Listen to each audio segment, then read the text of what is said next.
Students, welcome back in dream classes. ये students, last video में हमने पढ़ा था स्पर्मेटोजेनेसिस, जिसमें हमने फॉर्मेशन ऑफ स्पर्म पढ़ी थी कि मेल गैमेट कैसे बनते हैं।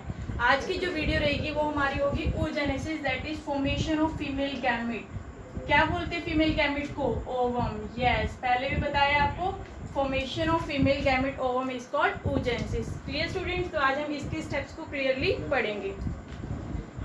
सेकेंड प्रोसेस है दैट इज oogenesis। गैमेटोजेनेसिस में ही हमने दो पढ़े। फर्स्ट था स्पर्मेटोजेनेसिस, जिसमें स्पर्म की फॉर्मेशन हुई थी। सेकेंड है oogenesis, formation of female gamete, that is called ovum. तो इसको हम क्या बोलते हैं? oogenesis को क्या भी बोलते हैं? Formation of ovum. ओवम के बनने को ही क्या बोला जाता है? oogenesis। स्टूडेंट्स, जो आपने देखा था, जो मेल में स्पर्मेटोजेनेसिस कब स्टार्ट होती है? At the age of puberty.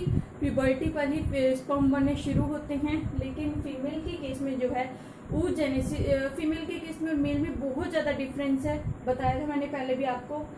Female में जो oogenesis है वो कब स्टार्ट हो जाती है? During embryonic development. जब बेबी गर्ल जो है वो मदर के वोम्ब में ही रहती है, एम्ब्रियो फॉर्म में ही रहती है। जैसे जाइगोट से एम्ब्रियो बना, आपको पता है फर्टिलाइजेशन के बाद जाइगोट बनता है, और जाइगोट में डिवीजन होने के बाद क्या बनता है? एम्ब्रियो बनता है। अब वो जो अगर जो एम्ब्रियो बेबी गर्ल है, अगर जो वो एम्ब्रियो बेबी गर्ल है, तो उसमें oogenesis जो है इस स्टेज पर ही शुरू हो जाती है। क्लियर? तो गर्ल्स में oogenesis स्टार्ट होती है एम्ब्रियोनिक स्टेज पर। क्या कह सकते हैं हम कि जो गर्ल्स में oogenesis है, जो फॉर्मेशन होती है गैमेट्स की, वो कब स्टार्ट हो जाती है? एम्ब्रियोनिक स्टेज पर ही स्टार्ट हो जाती है। सो स्टूडेंट, इसमें क्या आता है? oogenesis जो होता है, इसमें उगोनिया सेल्स होती है बहुत सारी, मतलब उसमें उस टाइम पे ही बहुत सारी उगोनिया सेल्स है जो ओवम बनाएंगी। बहुत सारी उगोनिया सेल्स होती है एम्ब्रियोनिक स्टेज पर ही। जो बेबी गर्ल है उसकी ओवरी में बहुत सारी उगोनिया सेल्स होती है। क्लियर? एम्ब्रियोनिक स्टेज पर ही होती है ये। अब वो जो उगोनिया सेल्स है उनमें क्या होगा? माइटोसिस होगी, नंबर उनके बढ़ेंगे, और नंबर बढ़ के क्या बनाएंगे? Primary oocytes। क्या बनेंगे? माइटोसिस होगी। ये भी डिप्लॉइड है और ये भी क्या रहेंगे? डिप्लॉइड रहेंगे। तो ये प्राइमरी oocytes बनेंगे, बहुत सारे नंबर, बहुत सारे डिवीजन होंगे, बहुत सारे नंबर बनेंगे। और ये भी स्टूडेंट्स कब हो रही होती है? एम्ब्रियोनिक स्टेज पर ही हो रही होती है, जब तक बर्थ नहीं होता। जब तक बेबी गर्ल का बर्थ नहीं होता तब तक ही एम्ब्रियोनिक स्टेज पर ही प्राइमरी oocytes बनती है। फिर स्टूडेंट्स, ये जो होता है प्राइमरी oocytes पे जो होता है, ये कौन सा फेज की हम बात करते हैं? आपको पता है मियोसिस जो होती है उसमें कौन कौन से फेज होते हैं? सॉरी, जो माइटोसिस होती है उसमें कौन कौन से फेज होते हैं? प्रोफेज, मेटाफेज, टीलोफेज होता है, और एक होता है एनाफेज।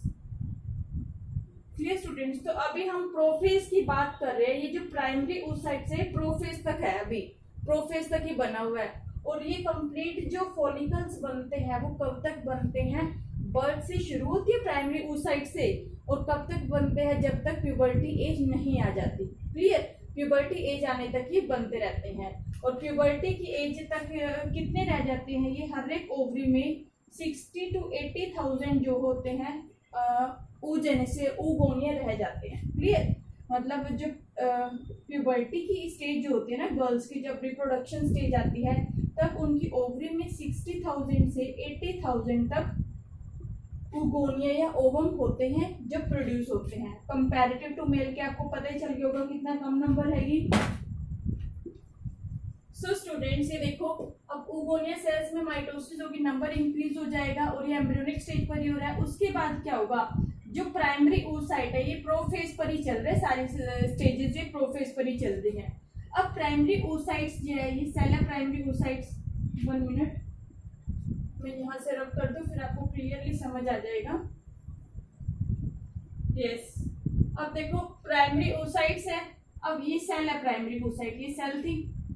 अब इसके बाहर ना क्या हो गया? इसके सराउंडिंग चारों तरफ लेयर बन गई ग्रेनुलोसा सेल्स की। इसके चारों तरफ लेयर बन गई किसकी? Layer of granulosa cells. Granulosa cells की लेयर बन गई। अब ये किसमें कन्वर्ट हो गया? Primary follicle. क्या बन गया? प्राइमरी फॉलिकल बन गया। अब फिर क्या हुआ? इसमें फर्दर डिवीजन हुई। फर्दर क्या हुआ? ये जो प्राइमरी फॉलिकल था इसके अंदर एक स्पेस क्रिएट हो गया, जिसको बोल रहे हैं थीका, क्या बोलते हैं थीका। और भी ज्यादा जो है इसके चारों तरफ लेयर बन जाती है ग्रेनुलोसा सेल्स की। जब प्राइमरी फॉलिकल सेकेंडरी फॉलिकल में कन्वर्ट हो जाता है तब इसके अंदर ऊपर more layer of granulosa cells deposit हो जाती हैं। इसके साथ साथ ग्रेनुलोसा सेल्स बन जाती हैं और इसके साथ साथ ही क्या बन जाता है थीका, एक स्पेस क्रिएट हो जाता है। अब इसके बाद क्या होता है कि जब सेकेंडरी फॉलिकल से टर्शियरी फॉलिकल में कन्वर्ट हो रहा है, टर्शियरी फॉलिकल में जब कन्वर्ट हो रहा है तो इसमें क्या होता है थीका जो स्पेस होता है ना उसके अंदर एक फ्लूइड फिल हो जाता है, एक फ्लूइड बन जाता है जिसको बोलते हैं एट्रम। क्या भी बोलते हैं जिसको एट्रम भी बोला जाता है। फ्लूइड इसके अंदर फिल हो जाता है जिसको बोला जाता है एट्रम। क्लियर। और बाहर तो ग्रेनुलोसा सेल्स की लेयर प्रेजेंट ही होती है। बाहर क्या होती है ग्रेनुलोसा सेल्स की लेयर प्रेजेंट होती है और अंदर क्या होता है एट्रम स्पेस फील्ड होता है। अब ये जो थीका होता है अंदर ये दो टाइप का होता है, एक इनर थीका जिसको इंटरना भी बोलते हैं, एक आ जाता है एक्सटर्नल जो बाहर होता है एक्सटर्नल थीका जिसको एक्सटर्ना बोलते हैं। क्लियर स्टूडेंट्स, एक बार यहां तक दोबारा देखो। ओगोनिया सेल्स होती हैं एम्ब्रियोनिक स्टेज पर ही। जो फीमेल में oogenesis होता है वो एम्ब्रियोनिक स्टेज पर ही बनना शुरू हो जाता है, मतलब फीमेल की बॉडी में जो एग है वो एम्ब्रियो की स्टेज पर ही बन जाते हैं। उसके बाद क्या होता है और ये कब तक मतलब जो oogonia है वो बर्थ होने के बाद बनना बंद हो जाते हैं कि जैसे ही बेबी गर्ल का बर्थ हुआ तब oogonia बनने बंद हो जाएंगे, फॉर्मेशन जो oogonia सेल्स की वो बंद हो जाती है। तो ये स्टेजेस जो होती है प्राइमरी oocytes तक कहाँ होती है एम्ब्रियो के अंदर ही होती है, एम्ब्रियोनिक स्टेज पर ही होती है।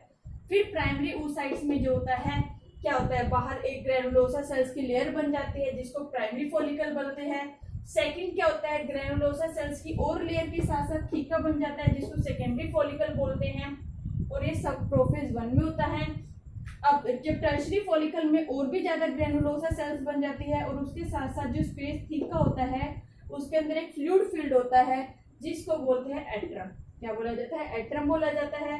और थीका दो टाइप का होता है, इनर जिसको इंटरना, एक्सटर्नल थीका जिसको बोला जाता है एक्सटर्नल। एक बार डायग्राम में देख लो आप, ब्लड वेसल्स है ये, ओवरी का स्ट्रक्चर है ये, स्ट्रक्चर ऑफ मतलब ओवम कैसे प्रोडक्शन हो रही है प्राइमरी फॉलिकल, फिर इसके बाहर क्या हुआ और ग्रेनुलोसा सेल्स होगी, अंदर थीका क्रिएट हो गया that is called secondary follicle.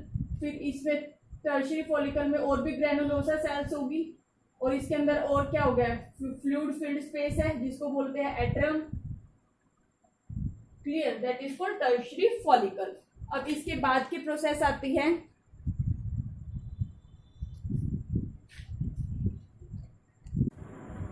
oogenesis जो हम कर रहे थे उसमें फॉर्मेशन होते हैं फीमेल गैमेट्स की।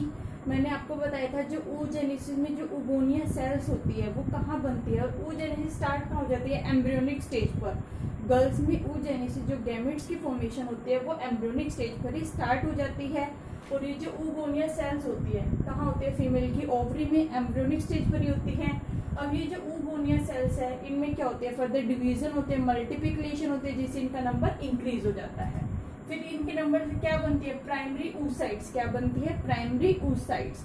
अब ये जो प्राइमरी oocytes है ये कितनी ये जो होती है ज्यादातर जो प्राइमरी oocytes है ये डीजनरेट हो जाती है, खत्म हो जाती है, बर्थ के टाइम तक ही खत्म हो जाती है। ये सिर्फ कितनी रहती है जो प्यूबर्टी स्टेज होती है ना गर्ल्स की वहां तक ही सिर्फ 60 to 80,000 तक रहती है। प्यूबर्टी स्टेज पर जो oogonia सेल जो प्राइमरी oocytes हैं जो फर्दर ओवम बनाने में हेल्प करेंगी वो कितनी होती है 60 से 80,000 तक। और बाकी क्या होती है डीजनरेट हो जाती हैं कब बर्थ से लेके प्यूबर्टी तक का जो टाइम पीरियड होता है उसी टाइम पीरियड में वो डीजनरेट हो जाती है और प्यूबर्टी के टाइम पर सिर्फ 60 से 80,000 तक प्राइमरी oocyte सेल्स रहती है।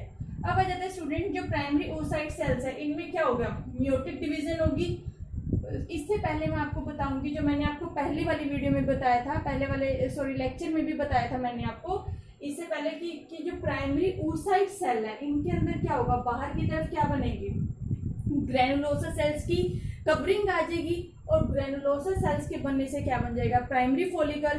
फिर जब ग्रेनुलोसा सेल्स के साथ साथ थीका भी बन जाता है, फिर क्या बनता है, सेकेंडरी फॉलिकल। ये देखो प्राइमरी फॉलिकल। फिर थीका के साथ साथ जब फ्लूइड फील्ड कैविटी बन जाती है और ग्रेनुलोसा सेल्स भी होती है, उसको क्या बोलते हैं, tertiary follicle. Clear, tertiary follicle है। अब जो थीका है जिसके अंदर फ्लूइड फील्ड है उसको क्या भी बोलते हैं, एंट्रम। ANTRUM, एंट्रम है, नॉट एट्रम। एट्रम नहीं है, ये एंट्रम होता है। अब स्टूडेंट्स आ जाता है, क्लियर, टर्शियरी फॉलिकल का आपको पता चल गया। अब यहाँ देखो प्राइमरी oocytes है, उसमें म्योटिक डिवीजन हुई। ये सब कहाँ तक हो रहा था, प्रोफेज तक हो रहा था। कहाँ तक, प्रोफेज। जो फर्स्ट फेज होती है म्योसिस की, दैट इज प्रोफेज। प्रोफेज तक चल रहा था। उसके बाद जो प्राइमरी oocytes है, टर्शियरी फॉलिकल में भी क्या है, टर्शियरी फॉलिकल है, बाहर ग्रेनुलोसा सेल्स है, लेकिन अंदर तो क्या है, प्राइमरी oocyte सेल्स ही है ना अंदर। तो प्राइमरी oocytes क्या करेंगी, फर्दर ग्रो होना शुरू हो जाएंगी, साइज में बढ़ना शुरू हो जाएंगी। तो ग्रो करके उनमें म्योटिक डिवीजन होगी। म्योटिक डिवीजन से क्या होगा, reductional division, number of chromosome कम हो जाएंगे और क्या बनेगी, अनइक्वल डिवीजन होगी। म्योटिक अनइक्वल डिवीजन होगी। अनइक्वल मतलब दो सेल्स बनेंगी जो इक्वल नहीं होंगी। क्लियर, एक बड़ी होती है सेल बनी जिसको बोलेंगे सेकेंडरी oocyte और एक छोटी बनेगी जिसको बोलेंगे पोलर बॉडी। अब ये पोलर बॉडी जो होती है ज्यादातर केसेस में क्या होता है, डीजेनरेट हो जाती है, खत्म हो जाती है।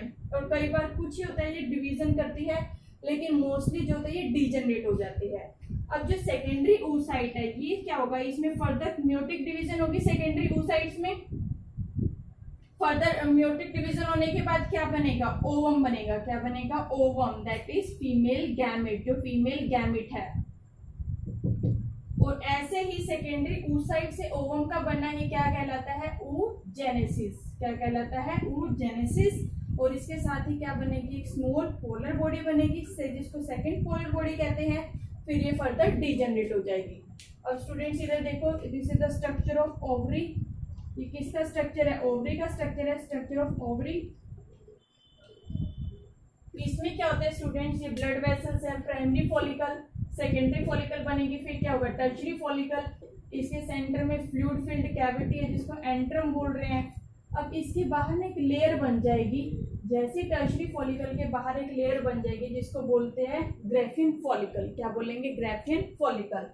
और फिर ग्राफियन फॉलिकल से जो सेकेंडरी oocyte है वो भी अपने बाहर क्या लेयर बना लेगा, एक लेयर बना लेगा जिसको बोलते हैं जोना पेलुसिडा। क्या बोलते हैं, जोना पेलुसिडा। अब इसके अंदर भी क्या है, oocytes ही तो इसके अंदर भी। अब ये क्या होगा, जो ग्राफियन फॉलिकल है ये रुपचर हो जाएगी, स्विक हो जाएगी, बर्स्ट हो जाएगी फाइनली। और बर्स्ट होने पर ये क्या प्रोड्यूस कर देगी, फीमेल गैमेट, ओवम, ये बाहर रिलीज कर देगी। क्लियर, विच फर्दर हेल्प इन रिप्रोडक्शन। और ये कब होता है, ड्यूरिंग ओवुलेशन साइकिल। कब होता है, ड्यूरिंग ओवुलेशन। ओवुलेशन के टाइम पे होता है ये, ड्यूरिंग ओवुलेशन। ये कॉर्पस ल्यूटियम जो हार्मोन्स रिलीज होते हैं which further help in the oogenesis। Clear, जो फर्दर हेल्प करते हैं oogenesis में and they play role in reproduction में, रोल प्ले करते हैं। क्लियर स्टूडेंट्स, तो ये आपका स्ट्रक्चर था किसका, oogenesis में कौन कौन से oogonia सेल्स होती हैं, प्राइमरी oocytes क्या होते हैं, सेकेंडरी oocytes क्या होते हैं, ओवम कैसे बनता है। तो सेकेंडरी ये देखो प्राइमरी oocyte से ही ओवम का बनने को क्या कहलाते हैं, इसमें oogonia सेल्स होते हैं जिसे ओवम बनता है, जिसको बोलते हैं oogenesis। Clear, okay students. Next जो हमारा लेक्चर होगा उसमें हम मेसेंट्रल साइकिल फीमेल में पढ़ेंगे। क्लियर स्टूडेंट्स, तब तक आप अच्छे से रिवाइज करो इसको। Okay student, thank you.